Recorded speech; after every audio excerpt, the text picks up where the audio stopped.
Have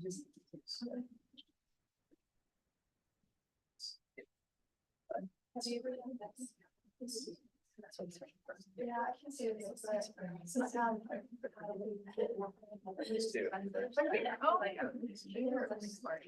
can grab it. Let me grab down for you. But I'll take that. And we're gonna borrow some of our electricity. Oh, I suppose.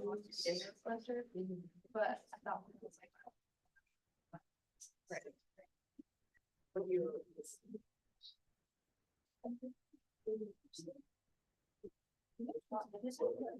I should have. Some sort of like. You mind if I still have it on this morning, maybe? No. I said it was much on the notes. Yeah. Lots of interest.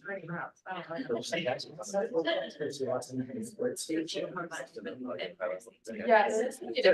That's what I want to. They're all. Should tuck it up. Yeah. And it's pretty interesting. Yeah. Yeah. I'm ready whenever you want. Yeah. All right. Yeah. Yeah.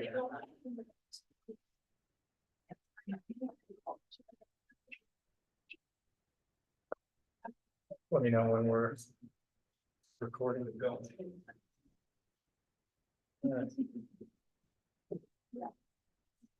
Call the first meeting to order, a public hearing on the 2023-2024 budget amendment. Need a roll call. Josh, Here. Nathan, Here. Melissa, here, Mindy, here, and Andrew, Here.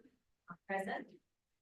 Do we have anyone here for public input on the 23-24 budget amendment? Anything written in? I have not received any written comments. Okay. All right, with that, we'll adjourn the public hearing. And we'll call the regular meeting to order. The roll call. Josh, Here. Nathan, Here. Melissa, here, Mindy, here, and Andrew. Yep. All right. Approval of the agenda. So moved. I'll second. All in favor? Aye. All opposed, same sign. All right.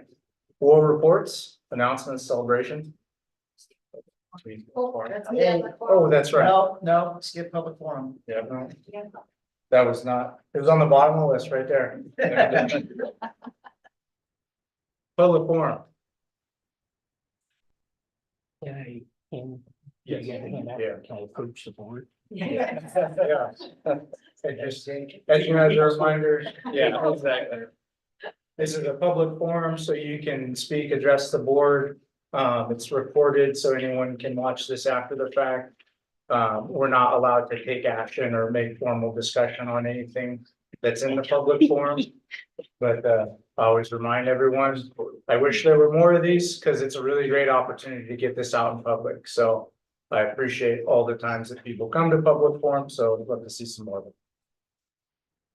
Okay, we have Jake Hansen. Yes, thank you. Jake Hansen, live, right, it's like a city council meeting, but live in 407 Wright Circle, in Gilbert here. So, thanks for letting me speak today. As a respected members of the school board, esteemed educators and fellow community members, I sit before you today representing a growing group of parents that are collectively advocating for the implementation of a comprehensive cell phone policy that restricts the use of cell phones during school hours. In an era where technology permeates every aspect of our lives, it is crucial that we consider the impact of cell phones on our students' academic performance, their social interactions, mental health, and overall well-being. We well know that cell phones are a major distraction, disrupting kids' focus on concentration. The constant temptation to check notifications, messages, and social media is leading to a decline in productivity and performance, Cell phones are facilitating cyberbullying and other inappropriate behaviors, creating a hostile environment. The use of cell phones is promoting a culture of isolation and limiting face-to-face interactions among kids.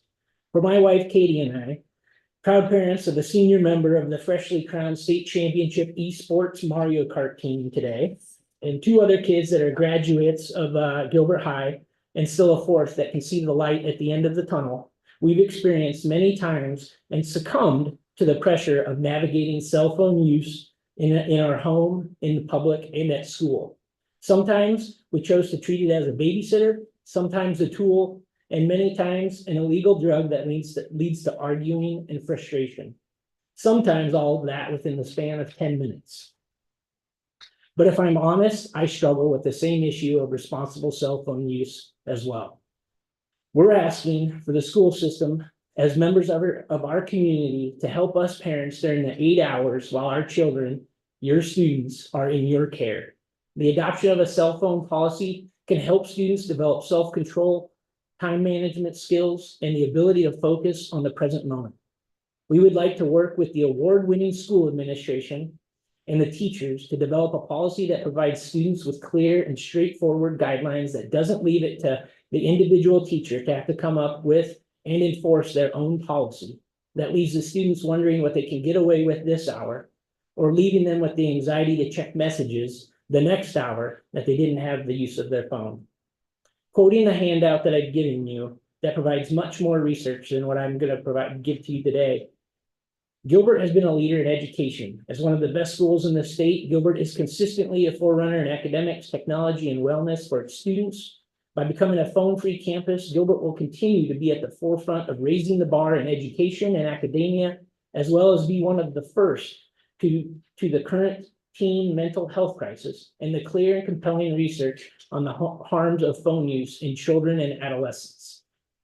I urge you to work with us to adopt a comprehensive cell phone policy that prohibits the use of cell phones during school hours. By doing so, we can foster a conducive learning environment, protect our students from the potential risks associated with cell phone use, and empower them to reach their full potential. Thank you. Thanks, Jake. Thank you.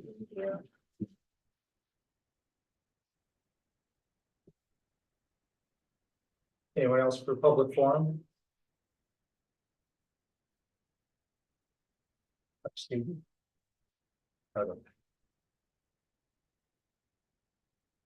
Now, we can move on to oral reports. Celebrations. Tonight, we have some members of the DECA team here to present to us. Their advisor and staff extraordinaire, Vicki Hales, is here as well. So if they would like to come up and share with us about their trip, we would be thrilled to have them. So please welcome the DECA team.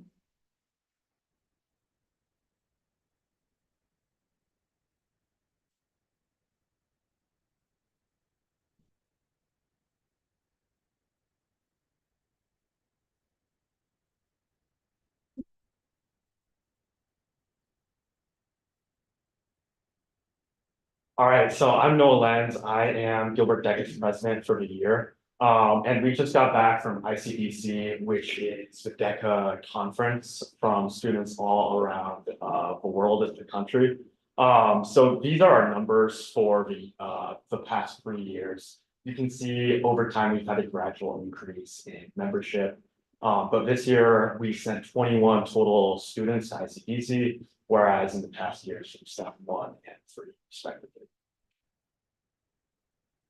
So we're just going to go over a few aspects of the year and kind of recap.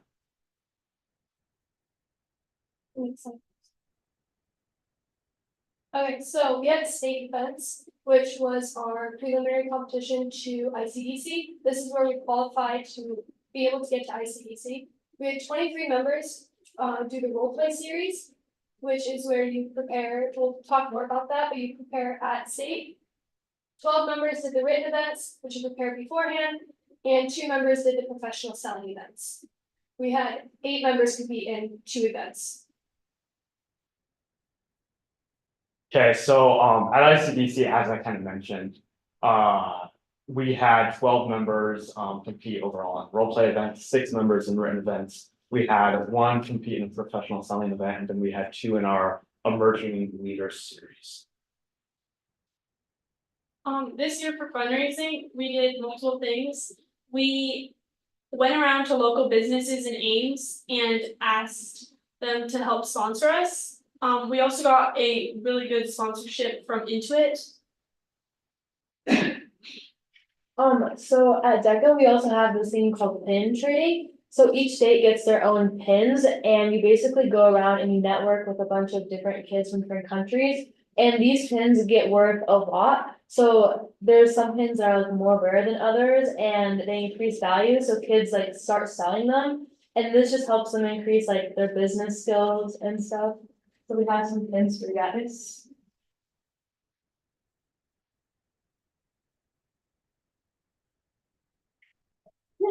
Thank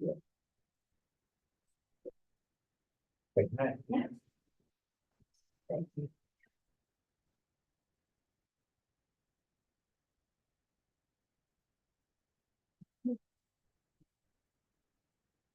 Okay, so for written events, this is the event that is prepared beforehand. You write an essay, you do a project, and it's 10 to 20 pages depending on the event. And you will present that event at the competition. And what's cool about this is that there are so many different events within the big like overall subject of a written event. And it also gives students the opportunity to feel more prepared going into it, as a role play is just kind of on the spot. And also the role play, or not the role play, the written event stays the same for state and for ICDC. So my partner Vivian and I made our topic was buying merchandising operations research, and for that we went to a business, Doggery Books, and we talked to them about how their hiring could improve. And so then we came up with an idea to help them with their hiring, and then we made a 20-page paper, and then we made our presentation as was on there before. And I did a community giving project, so I created a blood drive and presented on the results of that and how it affected the community. So for role plays, which was my event, a role play is basically you take a test, which is an 100-question test at the beginning of, well, each competition, to make sure you kind of know what you're testing about, to evaluate how well you understand the concept of whatever you're doing. I did retail merchandising, which is in the marketing section. Then you go to role play, your actual role plays, which you'll have 2 events, and you can work with a partner for some of them, but not for all of them. I didn't. And you would have 2 events. You would walk into a room, they would hand you your entire situation, and you would have 10 minutes to prepare. This is very beneficial because it gives you on the spot thinking, and it kind of gives you an idea on how to make quick decision making without, stuttering or stumbling over your things. Then you would go to, after your 10 minutes, you would go to your judge, where you would again have 10 minutes to present them your entire concept. Now, on your role play, you are given 5 concepts you have to explain to the judge somewhere into your situation that you have to solve for the judge. And then as soon as you're done with all of that, they will thank you and they will ask you for anything you missed. And then you would do it again for the next role play. So we had 2 members of our chapter attend the leadership event, Abigail Thompson and Ella Henningsen. So this was really an opportunity to improve their leadership skills. Ella is our president for the next year, so this was really a great opportunity for her to learn like tips and tricks to really lead people in the best way possible. And they walked away after a few days with a lot of tangible things that they could implement to really take their leadership skills to the next level. You said, so do you know who the president will be for next year? Yeah. Okay, so what's involved with preparing for the next, kind of the transition period there? Yeah, so over the past few months, I've been preparing like kind of a run book of like tips and tricks of things we've done over the course of this year that have worked, haven't worked. I've been working on that with Mrs. Hales. So we're gonna hand that off to her in addition to things like this that she's doing.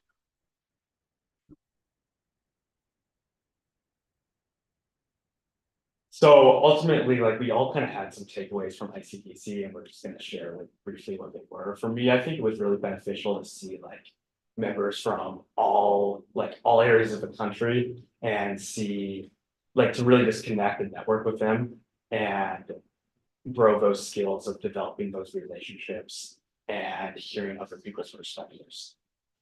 Going off what Noah said, I thought it was really impactful for me to just network with people from just all around the country and just everywhere. And also to be able to compete against these people and be able to put my business skills to the test and really just practice and try it out. Yeah, I agree, and I also feel like it helps you a lot for like the real world, because you're gonna need a lot of these skills that we've developed through doing all of our things, so like. For me specifically, I did a written event, which is very likely to happen in like, the future. I really liked how ICDC is a completely different environment from state. We were there for much longer and the competition is a lot harder. It was very fun. I really enjoyed meeting new people and I think I learned a lot from my event and I can talk better to people. And I am a way better of a public speaker. Much similar, I had extra communication skills that were managed through effective ways of just speaking to your judge, because you have to go through each and every events in a certain way that they want. And it just helps you be organized while speaking to a person. My favorite part is just getting to meet a lot of new people from different states, different countries, becoming friends with them and still talking to some of them, and expanding one. So if you have any questions, we'd love to answer those at this point. Can you spell your names quick and grades? Sorry. My name is Matt Scofield, I'm a sophomore. I'm Daniel May, also a sophomore. I'm Ellie Wallman, I'm a freshman. I'm Sadie Barkville, I'm a junior. I'm Kaylin Richards, I'm a junior. I'm Bea Dandas, I'm a sophomore. And I know it's a senior. So there was a pretty dramatic uptick in your participation this year. Can you tell us what's behind that and what do you see going forward? Yeah, so we've been trying to get people more engaged over the course of this year with different activities folks can complete on their own. We've been awarding those with prizes, so that's been kind of attractive for people wanting to come into things to win prizes and then, step up their business skills at the same time. We've kind of been running a more active recruiting effort of trying to spread the word about what's, some of the benefits of DECA. And what people can expect to gain personally. And honestly, I think after going to ICDC and everyone having so much fun and taking away a lot, I think it'll only continue to go up in the coming years. So how does the future of Decker look at Gilbert, in your mind? I think, again, it's gonna continue, we're gonna continue increasing our membership, I hope in the coming years, we have more success on the national level, I hope we have maybe next year, a couple ICDC DECA Glass winners, and I'm not sure if these folks have anything going. Yes, I agree with you. What's the most effective recruitment method for high school students getting into a business type program like this? What have you found works the best? Yeah, I think we've really just tried to encourage people to look at what they want to do in the future. And this year we tried to make more of a connection of hey, you might not want to go into strictly a business field, or you might not be sure yet, but there's still these tangible 21st century skills of public speaking, networking that you can really take into any field, critical thinking, whatever it might be, that you can learn from a club like this. And, when you go to apply to colleges or whatever, even if you're going into something science related or whatever, it can still be really beneficial to have that background. So that's been pretty beneficial to kind of use that messaging over the course of this year. I appreciate that. And this is, I think, the second time we've seen you in a couple months before the trip. Your ability to stand up and just talk to people with a reasonable amount of communication skill is going to set you far and above your peers. And you won't appreciate it until you realize it years later that those communication skills, both written and verbal, are tremendous in a world that doesn't have them anymore. Thank you. You've all done an excellent job speaking here today. Great job. Thank you for coming. Great job, everyone. Thank you.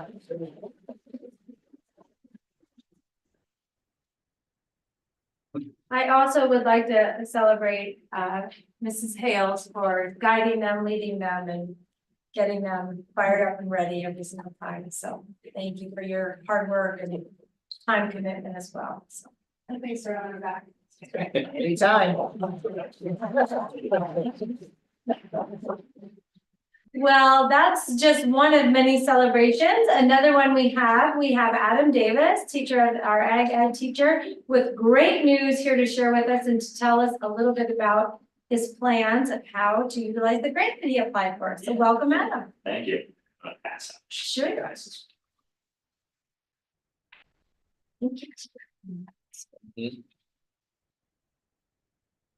Excited about. Oh, this. yeah, Looking I'm forward to very hearing all about excited myself. In fact, that's why I have to have the paper is because I'll just ramble and go on about it. Never if I don't, so it keeps me on task if anything, but. If I haven't had a chance to meet yet, my name is Adam Davis. I'm a high school agriculture education instructor and FFA advisor. And I got three main things that I'd like to take you through with this grant. What is it? What does it mean for our school? And what does it mean for Gilbert Ag Ed students? The name of the grant that I applied for is called Credentials to Careers. It was open to all Iowa CTE areas to apply for. It's a one-time grant initiative that was introduced by the Iowa Department of Education this spring. And what it looked for program assessment of initiatives towards work-based learning and experiential learning. How did your program do that? As well as what is your plan for if you get the grant and you get money with it, how are you going to use that as a resource to introduce those opportunities? And one of the things that played into this that I think gave Gilbert the upper hand with it was that we've had a legacy of success, especially in our ag mechanics area. We compete in third-party assessments. So just like how DECA gave an awesome presentation and went through and shared about how they compete in speaking events and leadership events, the FFA goes through and we have something called CDEs, career development events. One of the ones that we compete in is ag mechanics, and now I'll speak as the proud alumni. Back in 2014, when I graduated from Gilbert myself, I competed in this contest, and we kind of realized we had some momentum. For the second year in a row. We placed in the top 10 in the state. We placed as a second in the state. Over 112 teams came, over 500 FFA members competing in things like mechanics, welding, electrical engineering, some part ID and assessment, a whole bunch of skills. And these connect students to industry, employers, credentials, all of which advance career opportunities and skill sets for our students. So we got approved for the grant. That was a big win. We were one of only 20 CTE programs in the state to receive this grant, and we also received the largest individual allotment of over $138,000.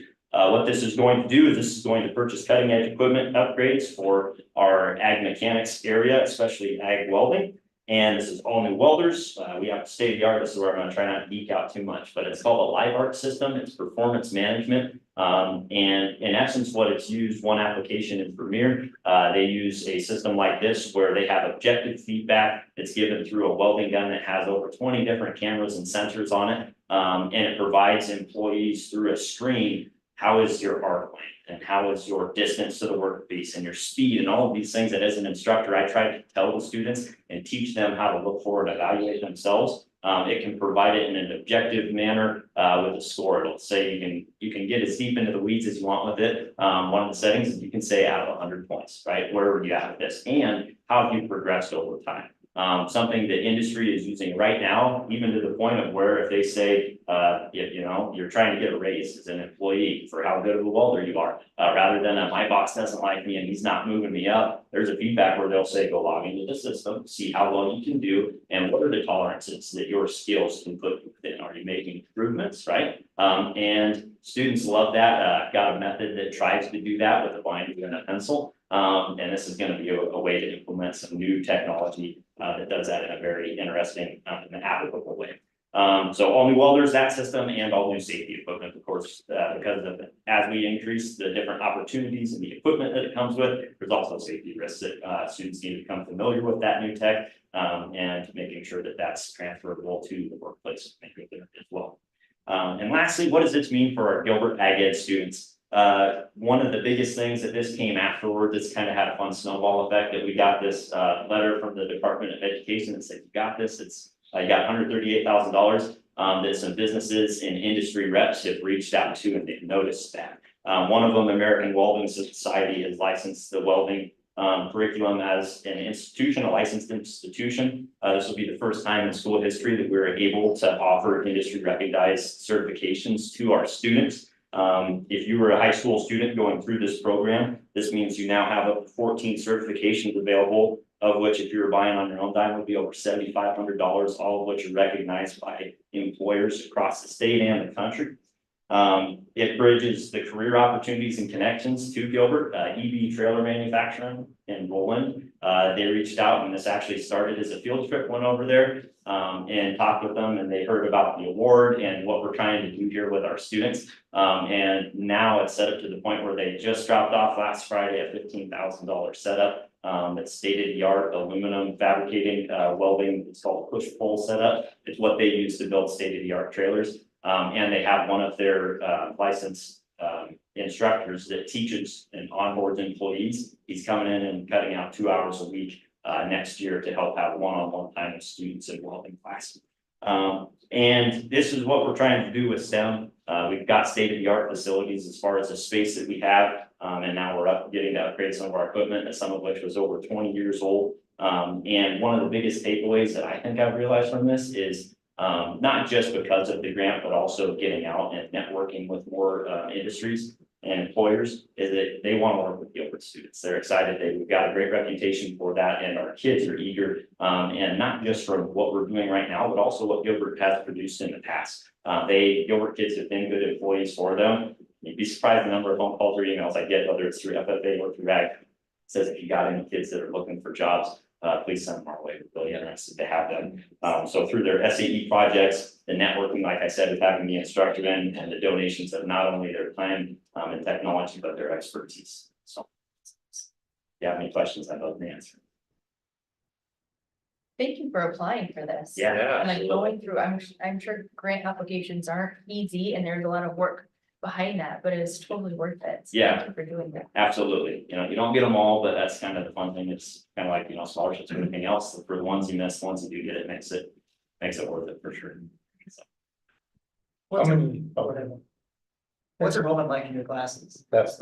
Yeah, so with metals and welding specifically, we started out, we had 2 sections of intro to metals and welding. We cap them at 12 students. It always goes up to 14 or 15. Try to do that for safety reasons, plus the amount of equipment that we have, so we can get a better instructor ratio with them. Because it is a very technical skill. And we have an advanced metals class afterwards. I met with Mrs. Bassett, the high school principal, and she said, well, Adam, we got to add a 3rd section of this. Normally when you're in the 25, 28 range, now we're up over 40.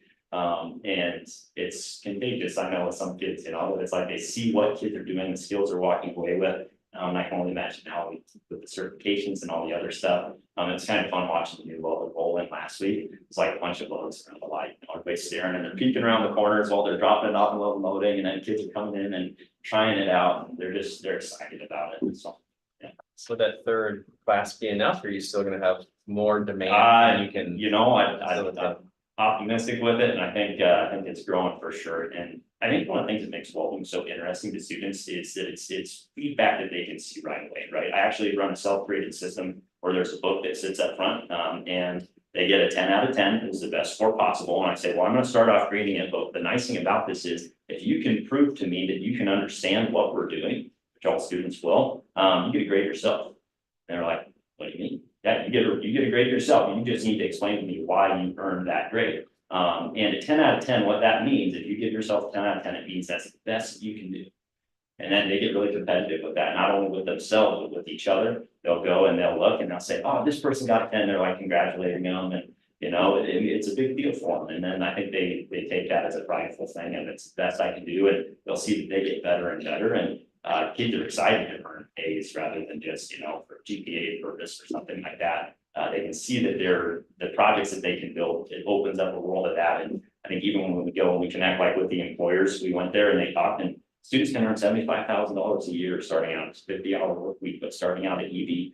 If you have some of these AWS certifications and you get there, you can earn great money doing it. And they also like that it was, I know sometimes we think maybe it's like, well, they have to be a full-time welder. EV pitched this, and I, even as a teacher, didn't think about it from that narrative of, you can do this just as a summer gig and make some great money for a summer and pay for school. We try to push kids into the careers and in the industry. And that's one that I think even with the certifications, if we don't push out, 45 welders a year, that's an interesting thing. And I've been telling kids that on your resume to say, hey, if you have all these AWS certifications, which are recognized around the entire country, probably even the world, that's something that stands out to an employer, even if you end up going into business or going into something totally different. shows that you have initiative and you're earning those things, you have diverse skills.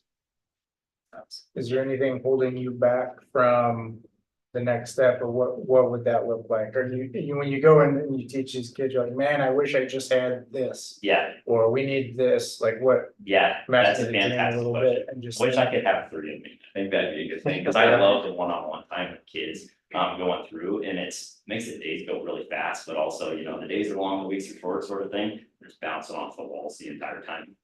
So I think, if having more time with students, resource wise, our facilities are fantastic. That's something that even Iowa State comes in and brings future educators into, ones that are going into student teach. I give a tour every single semester to approximately 20 student teachers to say this is what a high school CTE mechanics welding laboratory looks like, and I'll give them a tour.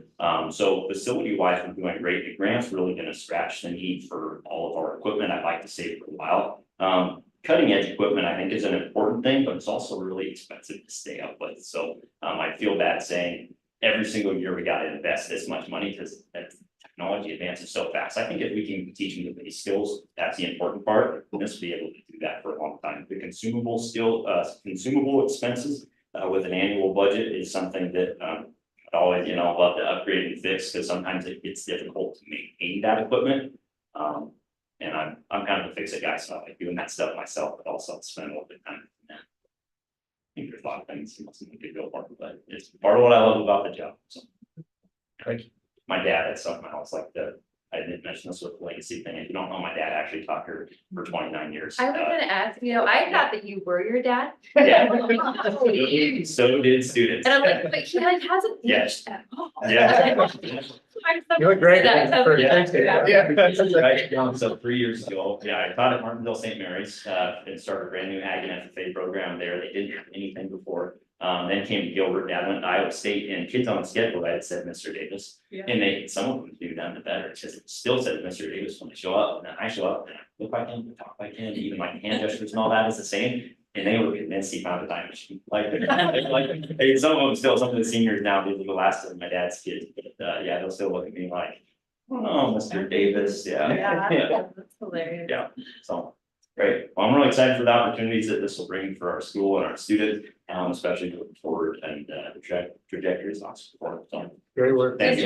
Just a couple of things. I want to thank Mr. Davis for his leadership in this area, but also I had the opportunity to attend the FFA Awards night that they had, and it was really wonderful to see our FFA kids also shining and under his guidance and leadership, and so that's also wonderful. So thank you for all those pieces. And then Mr. Davis also, Mr. and Mrs. Davis have a project they're working on with a new baby coming in June, so we wish them well. We're very excited. That's right, so thank you for all you do. Thank you.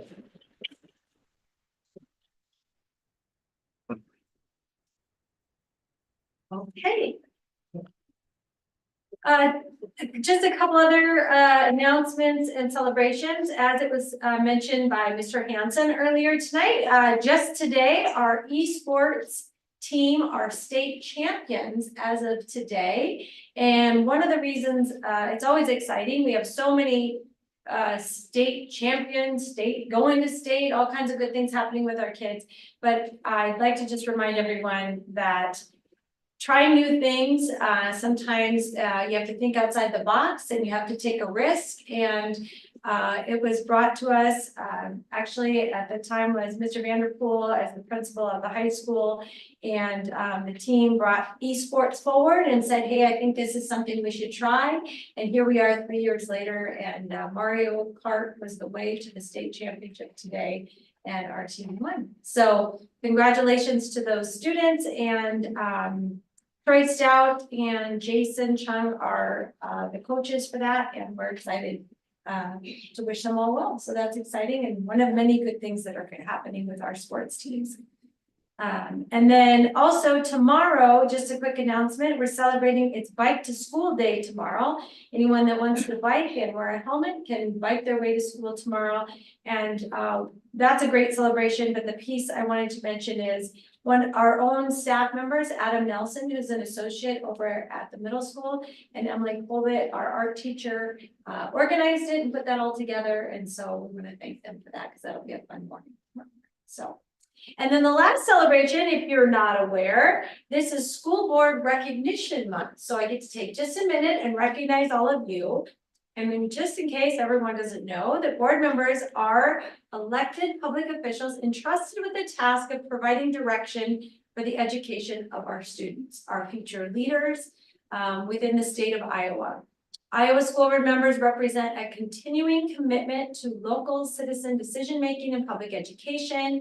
And in case you guys didn't know, you're also not compensated for your wonderful service, so not monetarily anyway. That's And late you on the didn't know that part. But I thought it was important to mention that Iowa has 325 school districts with 5 or 7 member boards. And school board members, as we know, are elected and have a very important part and role in what we do for our students. So I'm grateful to all of you, and I want to say thank you. And I have a little certificate here for you. And as everyone joked, no, I'm not drinking 5 cups of coffee today. These are new, just in, and you each get a little mug to have for Tiger Prize there. So thank you to all of you for all you do and all the time that you put in. Josh, there's yours. And Mindy, your certificate. We appreciate all of you and all that you do for our kids. Thank you. Andrew. Now, and then you each get a mug to take home tonight. These are brand new, and you're the first people to receive the mugs that we have put together for us. So thank you for your service, your leadership, and all that you're doing for our kids. We don't get paid, but we got a pin and a I mug. know, we have swag. There you go. Pin and a mug in one night. I'm telling you, so thank you for what you do, and we appreciate you and propelling students to new heights. Your work, so, and that concludes my celebration, so thank you so much. Thank you. All right. Moving on to administrator reports, the 23-24 DCAP plan. Carrie Clark. And yes, so in your packet, you have what the guidelines were for us as a district. You have, our future ready district data summary that we got from Heartland this fall. And then you've got our 50-some page, DCAP report that we submitted to the Department of Education at the end of March. And part of the process of this is we just have to make sure that we give you an update of what this is and, you know, where we came with this. This plan has 7 sections to it. One is just who our team is. And this year, this plan was the first time we submitted this plan was the 21-22 school year. And we really, at that point, we just streamlined it. I mean, we just submitted our form, we looked at what we're doing. Last year, we brought a smaller team together, and this year we brought a pretty big team together, and we met 4 times throughout the year for a half a day. And part of our team members were also, we had some community members on that, all of our counseling team was on that. We have high school teachers, middle school teachers were on that as well. What is the purpose of that? Well, starting in 8th grade, all students are required to do an individual career plan. And some of you that have students have seen this. And we use the platform Zello, which I think we're in year 2 or year 3 of Zello. And what that does is that's just getting our students prepared for what is their college or what is their high school career going to look like, so that they get all of their credits in. You know, you're going to take X amount of English, X amount of science. So they start that plan in February of 8th grade, March of 8th grade. And then every year they update that through their 12th grade year. And the purpose of that, each year they're also delving into what are career opportunities. You know, they do some interest inventories. What are things they're interested in? Though all that kind of stuff is built into the program that we do. And our high school counselors will push in to core classes and do work with our students around these questions, big ideas. So that's something that all districts are required to do. All districts are also required to do a district career and academic plan, which is this big giant plan here.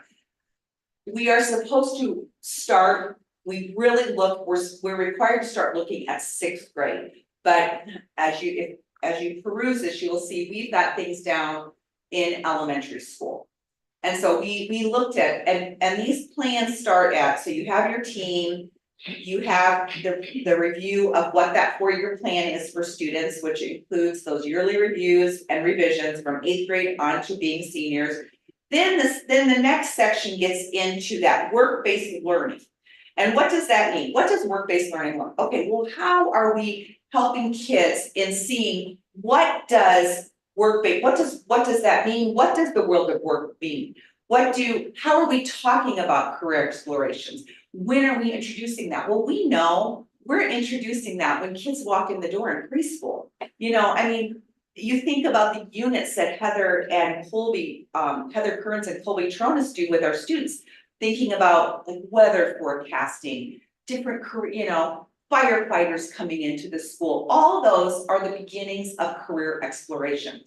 What we learned through this process is it's great to have these people come in and talk to our kids, but when do we ask kids to reflect on that? When do we ask those questions of, well, how do you think, you know, what kind of career, what kind of person do you think would be a firefighter? What kind of person would be a teacher? Those kind of questions. So as we delved into this work, we thought, okay, how can we do that? So we know we're really asking kids to think about those things. So that's part of that. And then we get into the essential components of the ICAP. So we want kids to do self-understanding. That comes in when I was talking about interest inventories and getting kids to think about what they're doing. Then career information, career exploration, post-secondary options. What are the options for kids out there? We know that there's so many options for kids. They can get a 4-year degree, they can get a 2-year degree, they might go to a technical school, they might go into the armed services. They also might go right into the workforce. So all the things that we do at school, we need to get them ready for whatever that next stage is in that. And we cannot assume in the day and times that we're living in that that's automatically going to be a 4-year plan, because that's not what's for everybody. So that part of this is getting them to see what all the options are out there. Then from there, we also want to help them in that career and post-secondary decision-making process. What is that going to look like for them? So that they are ready for whatever that next stage is going to be. And then finally, we are also required to do a part of making sure that everybody understands what the FAFSA form is and how to fill that out. And that's its own monkey beast thing for all families. But one thing that is new in the state of Iowa is we are required to start doing that piece in 8th grade so that people understand it. In our community, a lot of families think, oh, we are not even going to take the time to fill that out because we're not going to qualify for anything. You know, you hear these stories, oh my gosh, fill this out and you're not going to get anything. Well, actually, anybody that's going on to a 2-year or 4-year degree should be filling out the FAFSA, because if you want to apply for any scholarships and you haven't filled it out, you're not going to be, that's a piece of applying for a scholarship, is having filled out the FAFSA. So there's a lot of parts and pieces that people might not know that we need to make sure we're getting that information out to families. So that's another part of this DCAP plan. And then lastly, we have an integration plan that just kind of sums up our plan, where we are now and where we want to go. I would say that this is the 3rd year we've done it, and this is by far, we are all very proud of this plan that we have. What you heard from Mrs. Hales and the DECA team is part of this plan. Mr. Davis, what he talks about in Weldon is part of this plan. Those are all things that are getting kids ready for that next part of where they're going in life. And so we have a team that will start again, and we submit this in March. We will bring a team together again at least 4 times throughout next year, and we'll start where we are now. Well, before I should say that, we have not gotten our plan back. We get it back from the state anytime, and they will score this on a rubric and give us feedback. And then from there, we know, okay, where are we going next year with that? And we'll start that work in end of September, early October, and then we'll do the same thing that we did this year with it. So that's what this is. And like I said, I would say year 3 was definitely we're in our sweet spot now, so we feel good about it, and I don't know if you have any questions about what that is, or kind of where we are with it, but. It was really detailed, I read through most of it, and I was saying, like you just said, there were a lot of parallels, I was seeing the trade and CTE in there. So it's great to just know that there's a pathway and it's formalized and that we're paying specific attention to that. Yeah, we're thinking of all kids, because there's options for all, we want all kids The to know. FAFSA, that's, yeah. And yeah, but that is a new piece to this, and it is an important piece, because there's parts, and actually, with Mr. Jacobson retiring and Jordan Sitzma, the other high school counselor, is gonna be taking that, she's gonna switch roles and be the 11, 12 counselor, and be dealing with FAFSA and all this stuff. So she's already got some things, she's attending some stuff this summer to get her ready for that, and so we feel like we're in a good spot with that, so always can do better, but that we're in a good spot with this. Anyway, thank you very much. Thanks. Thank you. Thank you. Department updates. Yeah, so you see, the department updates there, lots of things happening. As you know, every month is very busy and May is the same, so, any questions about that?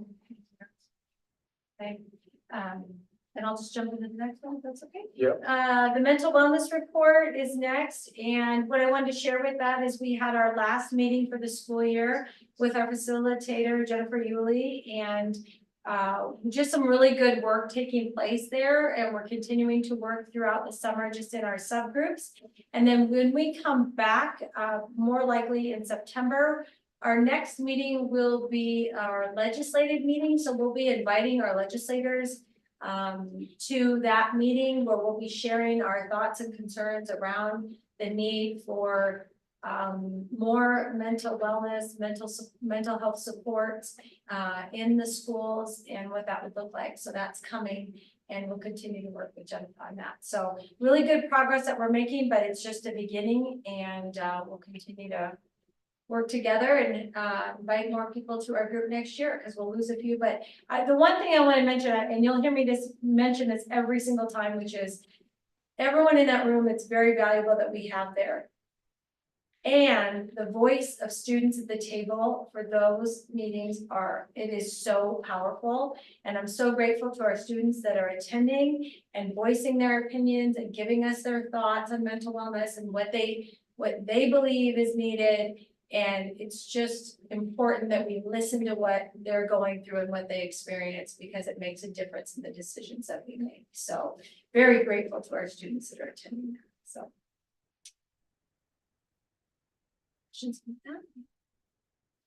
Okay, and the last under administrative reports is just recognizing our graduating seniors. We have a list of 139 seniors there, and they will be receiving their diplomas this month. So very excited about that. All right, board reports, policy committee update. Nathan and Mindy.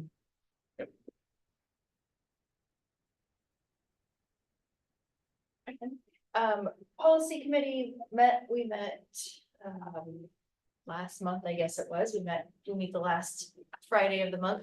Our April meeting was all of the Q2 primer that we get from the state.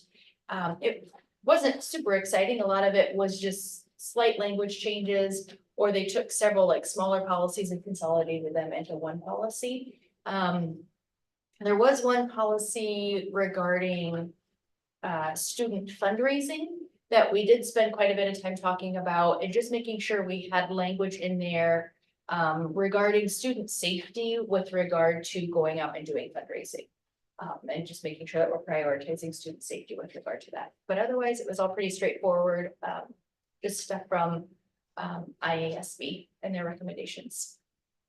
Yeah, and I'll just add to Mindy's comments that we walked through these one by one with the team, and it's very collaborative. Where we feel we need to focus or enhance, we spend all the necessary time to do so. So meetings always go long, which I think is a good thing, because we're being really thorough about this. Thank you. Next up is graduation, which is May 26th at 2 p.m. A couple calendar updates and employee recognition. do you want to talk a little bit about that? Just the next piece I wanted to share with you is that if you recall at a previous meeting, you approved the 24, 25, 25, 26, 26, 27 calendars.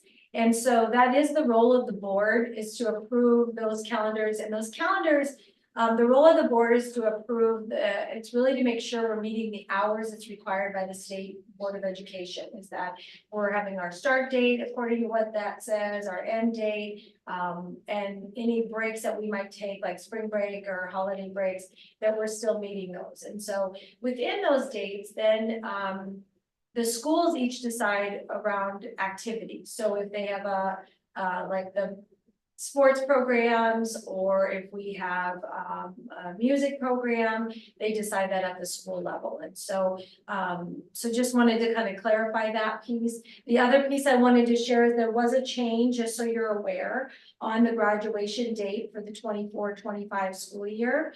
And just to share a little bit of information about that is that we received some clarification from the Department of Ed regarding the required number of hours or minutes for seniors, and when they can graduate, and what that can look like, and what's allowed. And so once that was clarified, the high school went back and reevaluated what that looked like, and then there was a change for the upcoming, not this year, it's next year. I don't want anybody to worry, we're all good on May 26, 2024, but there was a change for the graduation date for the 25 school year. So it will be held May 18th, Sunday, May 18th, 2025. And then it is Sunday, May 17th for 2026, and then Sunday, May 23rd on 2027. So just wanted to make sure we've sent and communicated that out to families. So we've communicated out to the senior families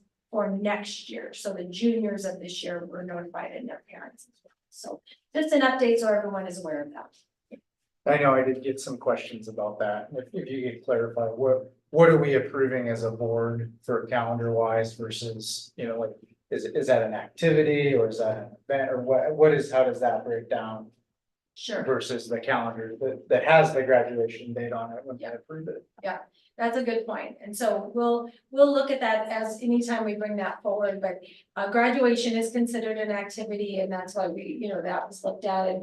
And normally we do set that, but because there was a change, it isn't necessarily approved by the board. It's to make sure you know about it, but it's actually what you're approving in the calendar is to make sure our kids are meeting their minutes, their date, their hours as it relates to following Iowa code and attendance. So.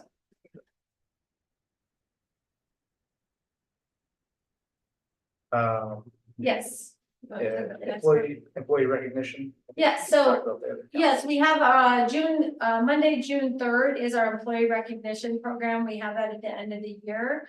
That's a collaborative effort where we recognize years of service, and we have a couple, there's the Dan Wooden Award that's given out at that time. We also recognize, which is right into our next piece, our staff retirement.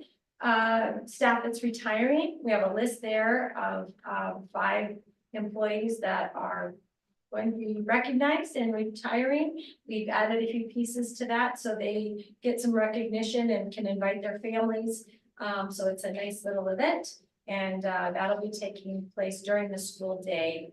I believe it's 8:30. I think we're doing that on the Monday. Yeah, on Monday, June 3rd. So after the kids are gone, we have actually a morning wellness, if staff wanted to attend through our health insurance, and then we'll have a breakfast, and then we'll go into the auditorium where we'll do a staff recognition for the kind of a celebration of the year.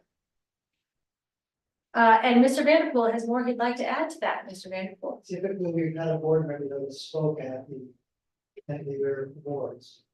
So I know that people have taken turns throughout the years, and just congratulated the staff on finishing up a strong year and saying a few complimentary things. So if there's a board member that would be willing to do that, you can communicate that back to you, that would be much appreciated.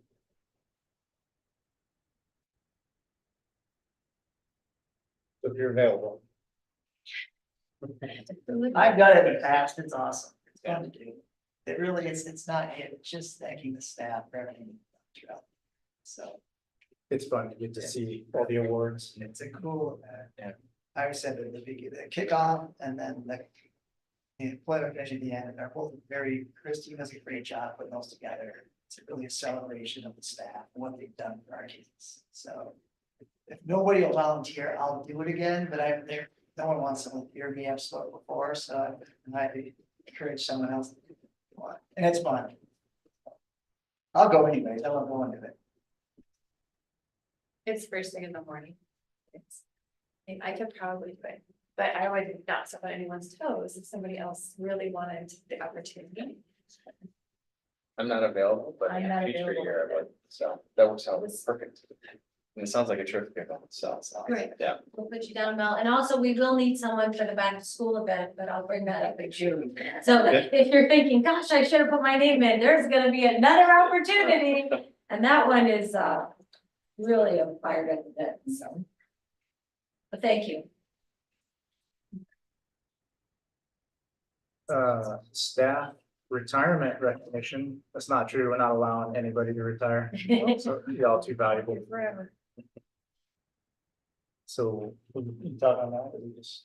Yeah, we just want to recognize their hard work and we're very grateful to our staff and their years of service, and we will be recognizing them at that June event. So we'll get an opportunity to do that. But as you can see, anytime you put those numbers together, that's a lot of wonderful years going out the door. So we'll be sorry to see their expertise leave us, but we know there's a whole nother adventure waiting for them. So. Sorry to see anyone go, but that's like quick math, about 80 years. 79, 80 years that we're losing just from a few people there. So. Facilities reports, facilities master planning update. Thanks for hanging out in the back for the rest of that. You're up. Well, thanks for having me. We'll do a quick rundown of what we got going on right now. We'll start with the middle school across the street. If you've noticed, we've made our mess now, so that's there for a while. They did dig the footings here last Friday and over the weekend. We've been dealing with quite a bit of rain, so trying to work around that and keep moving. The goal was to get as much done outside as we could before students leave, so we can pack in as much work this summer and try to get done as close to school start as possible and limit that disruption. They didn't pour the footings back today, so that was a big win. We didn't think we'd get to it today, and if we didn't get it today, probably gonna have to wait till next week. So they got those in. We'll be working on the slab now. Apart from the mess, you're not gonna see much until the students and staff are gone. Then it'll start to look like the really transformed from that. But now it's a big pile of bigger porta potty. So we'll change that quickly. So we had one logistical disruption on Friday. We were made aware of it really quick and rectified it. Just to make sure that while we're here for the next month and students and staff are here, they know what to keep clear and we're not to be in certain times and the buses are there to pick up. So we'll keep a close eye on that and make sure we're staying on top of it moving forward.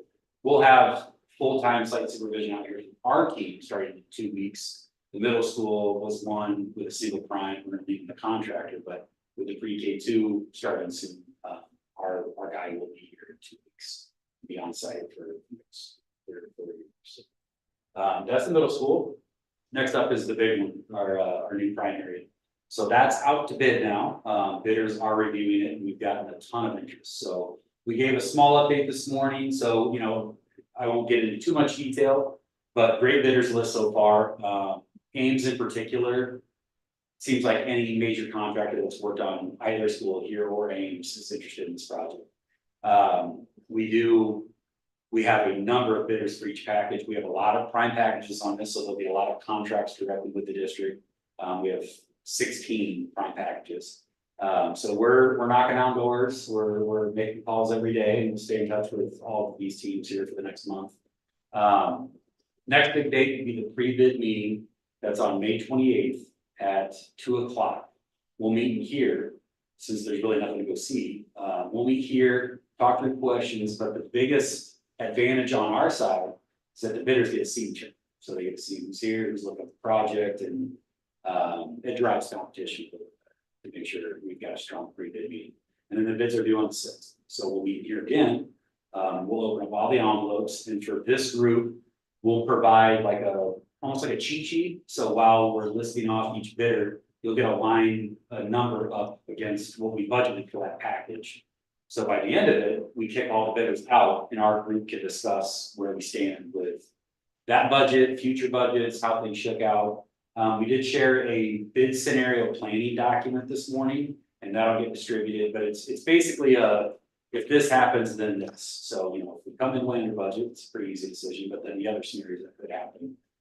We wanted to make sure we're just getting in front of that, so we can make well-informed decisions if we have one. So that's pre-K 2. Stephen, Yes, the bid meeting, pre-meeting and bid document, they're gonna be open to the district office conference room. we're hoping to change that as of this morning. Yep. Yeah, we just had a change from this morning. We're hoping on a much bigger group Okay. than previously. Okay, so I reserved the other one, so. okay. Yeah, Yes, I we did change did. this morning. Yeah, that was very recent, so. Okay. Yep.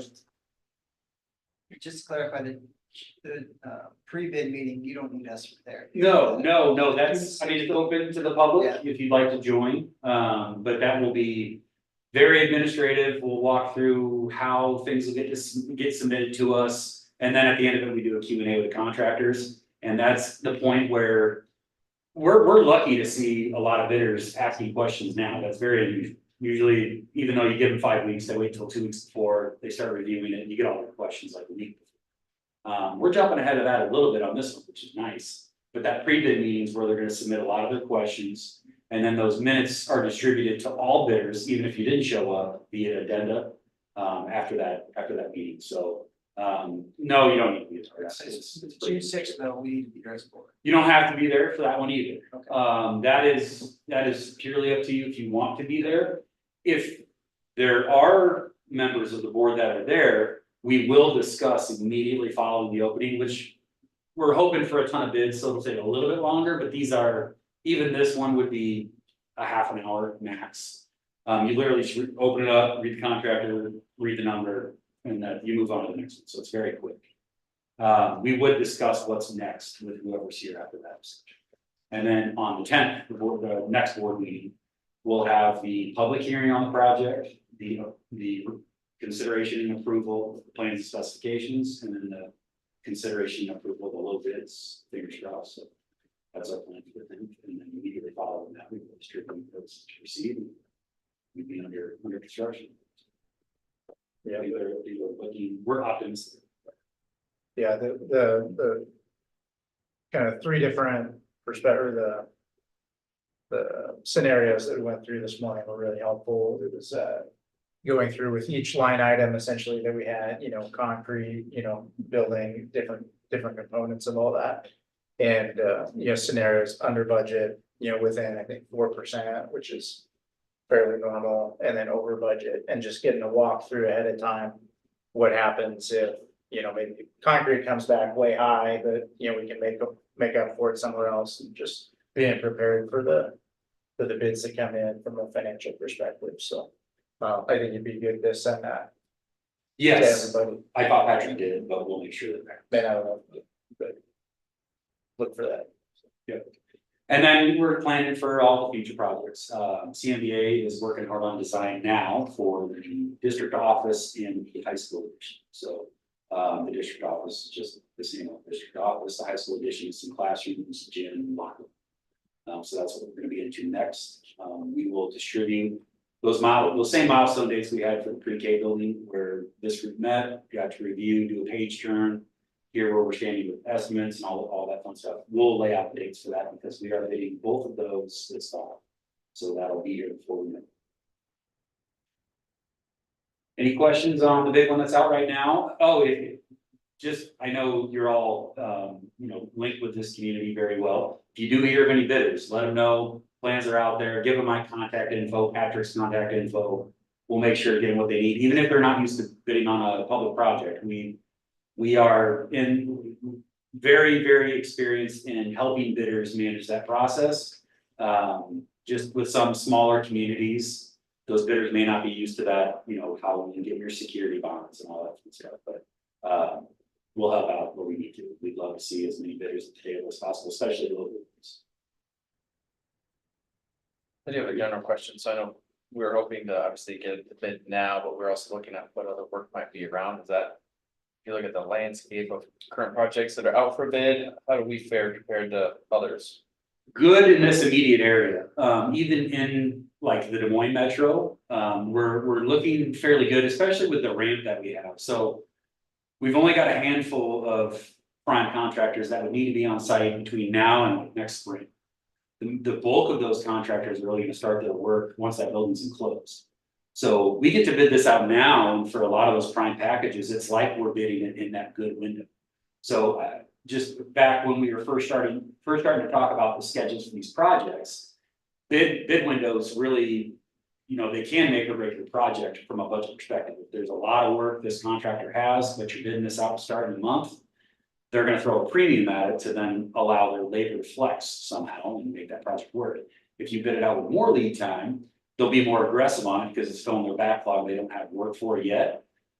Even though we're bidding this out and we're gonna start right away, that's only true for our earthwork and civil contractor and our concrete contractor, really.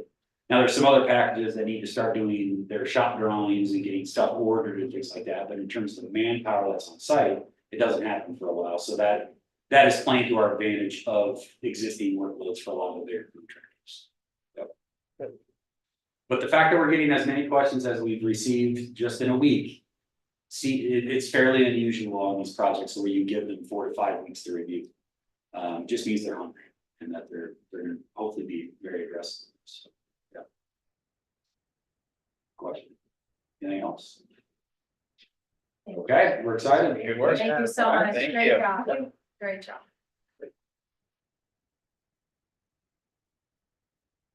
All right, next up, we need to consider approve a resolution setting the hearing on the proposed plans, specifications, form of contract, and estimate of costs for proposed new primary school project for June 10th, 2024, 6:05 PM.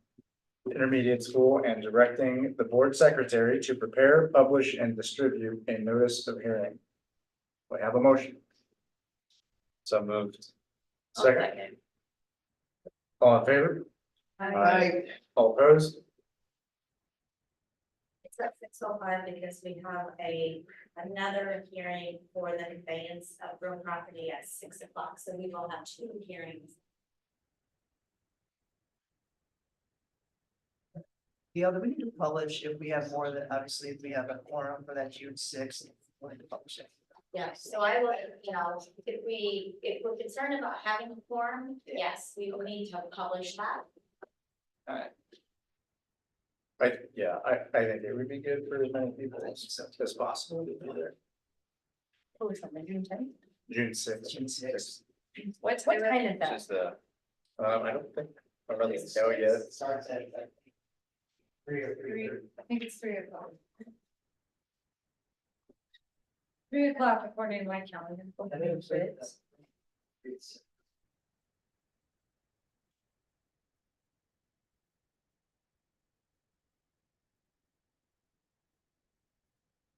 All right. We have the $15 million general obligation school bond series 2024 timetable as of April 1st, 2024. I just put that in there just to give you an idea of kind of the financial piece of the agenda of the project. I had a meeting with Travis, I think at either Thursday or Friday this week, just to review, we have to approve their agreement with Piper Jaffray. We have to approve their agreement, which will be in June. And then just talk about our next steps, which we'll be meeting with the rating agency and answering financial questions, submitting some of our financial reports. So the whole idea is to have a successful, positive outlook, so we get a good lead going into the bond to sell bonds.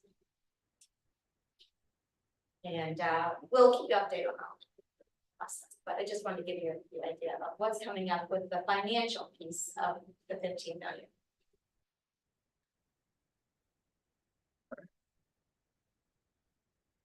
Moving on to old business, Second reading with possible action to waive the third reading and approve revised board policies is student substance abuse, internet appropriate use regulation, depository of funds, transfer of funds, financial records, budget planning, and spending plan. So looking for a motion. Motion to approve. And is that include to waive the third reading? Yes. We have a motion? I will second that. All in favor? Aye. All opposed? All right. Next, second reading with possible action to waive the third reading and approve new board policies on artificial intelligence in the education environment and artificial intelligence in the education environment regulation. We have a motion. I'll motion to approve. And is And that, waive third reading. okay, we have a motion, Second. second, all in favor? Aye. All opposed? New business. Consider / approve the 2023-2024 certified budget amendment. Anything on that, Gail? Karen, To approve. A second, who made the motion? I did. Oh, okay. I'll second. all in favor? Aye. All opposed? Okay. Consider or approve resolution setting the hearing on the conveyance of real property for June 10th, 2024 at 6 o'clock. Intermediate, and directing the board secretary to prepare, publish, and distribute a notice of hearing. Have a motion? I'll motion. I'll second. All in favor? Aye. Aye. All opposed? All right. First reading of revised board policies. As written there in the agenda. No action needed on that. See that in the agenda, not gonna read them all. Next, first reading of rescinded board policies. Student fundraising regulation, treasurer's annual report, and publication of financial reports. And moving on to the financial report summary, Gail. I will be brief. The only thing I wanted to point out for tonight was, our expenditures are looking, rather good, on the summary of this, the red, the color coded. Just wanted to touch base on, talk about a little bit about the revenue piece of our, our monthly and then our year to date. It just basically looks like, not to be real concerned about it, it's just mainly when I look at its property taxes, it's, we receive property taxes, the big in September and April, but we will receive another big piece of that in May. And so, and then the other pieces were, state and federal resources, state and federal funds they're lagging, and usually a lot of those are reimbursements, so we reimburse, we send things in claims, but it takes a while for the approval process, and a lot of the revenue will be coming in the next 3 months. So just wanted to touch base on it. It does look like there's a lot of red, but it's just a timing of the revenues. The expenditures, I really don't have any concerns at this point, but again, there we will see a lot of activity in the next 3 months, so. Just want to touch base on that. Other than that, everything's looking good, and we're starting to have some activity before people leave for the summer, people getting their orders in. And we'll be ordering some things for on this budget year, and then also the staff get they prepare their orders for the next fiscal year, which will be ordered after July 1. That's what's going on in the office. Yeah, do you anticipate getting the reimbursements prior to having the bond meeting to then go through and get a rating for ourselves, and will that impact it at all or not? For our financials, Reimbursements for for what we're getting from the state, yeah, State and that we're federal. getting in May. Okay, for state and federal, we will receive, state and federal usually grants and, so you're not talking about the project at all? Darla, you just went through our financials have a lot of red, but it'll rectify itself in May. I'm curious, does that in any way influence the bond rating meeting you're going to go through? Does that improve our financials or not, or completely No, separate? no, completely separate. What they really will look at is our forecasting for the next 5 years. Okay. Not really the immediate, because that's really kind of past history. It's already, what they want to see is what our financial future looks like. Is it, what they want to see the risk that people will be taking buying our bonds. So they're looking more at our financial health of the next 5 years, which we use the projection for that.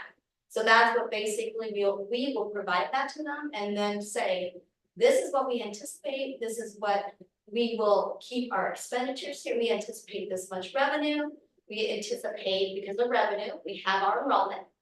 This is what we expect our SSA to be. And the enrollment has what our enrollment numbers will be, and because that's our revenue piece. And then we'll say that with this, our plan is to keep our expenditures at this amount. Now we're talking just big numbers, not, and so then they'll want to say, how will that be reflection? And what will that do to our ending balances? Our solvency ratio, those are the numbers that they're looking for. And then they'll rate us according to what that forecast looks like. So that's, we've had a very, really good ratings in the past. I'm not sure with the future and the financial impact of what's going on. I'm confident with our numbers, but just the whole financial world and the concept of and the perception out there, I'm not sure if they'll be changing their ratings or not. We'll keep you, That helps. All right, moving on to the consent agenda, anything need to be pulled or discussed? Okay, we'll make a motion to approve the consent agenda.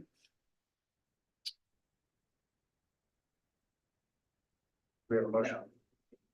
Or did we want something? I was just saying, I noticed, we skipped the workman's comp. Dividend. the dividend check that we received. Oh, yeah, Sorry about that. That's some good news on, and Andrew can speak a little bit. We have,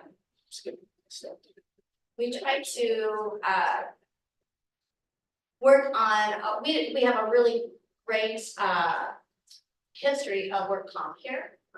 We do have some bad years, and bad years aren't really, I would say, Andrew, are not real bad, but to us, if it's over, 100% and, you know, that's, not what we like, but we were at a low ratio here, so we experienced a dividend check, so.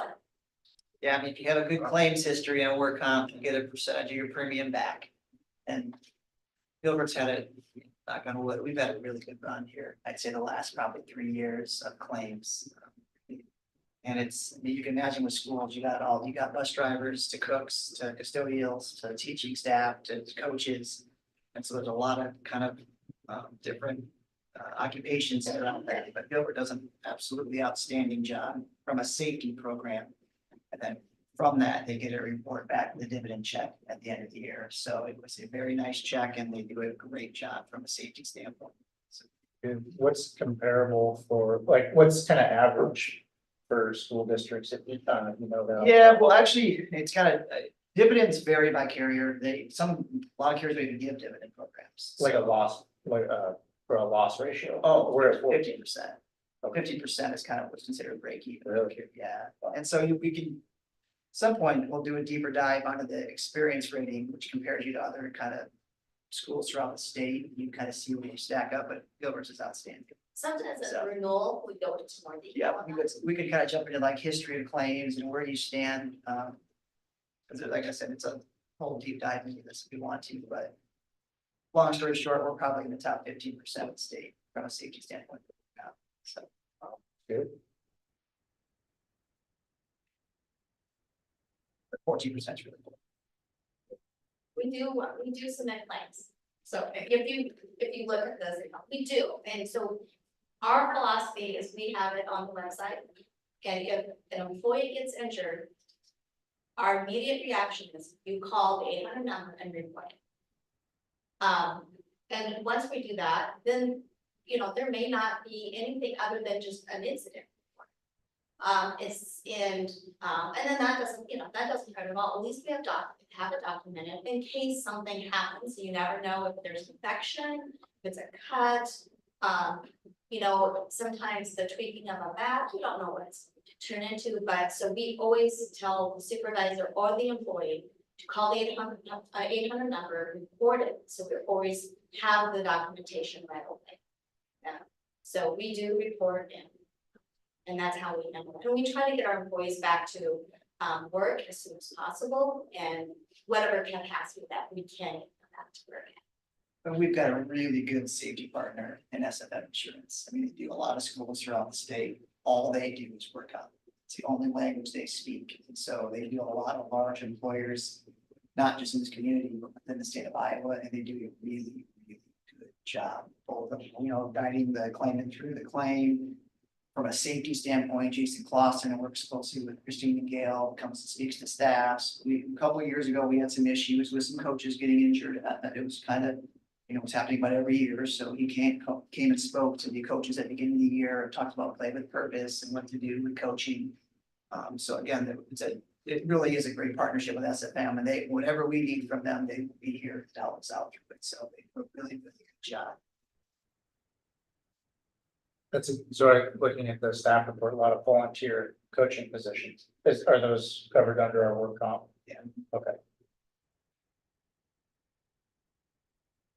Anything else on that? We just hope they don't get hurt, right, Mindy? Yeah. Correct. Someone want to let me know if I'm skipping anything else? Okay. We'll slow you down. Okay. It's a team. I'll make a motion to approve the consent agenda. Second. All in favor? Aye. Right? All opposed? All right. Calendar. May 26th at 2 p.m. The graduation. We just added, well, we'll post the June 6th bid opening. Because we'll probably have a forum there. June 10th at 6 p.m. public hearings, a couple of them, and the regular board meeting. And July 8th at 6 p.m. the regular board meeting. Do a motion to adjourn. So moved.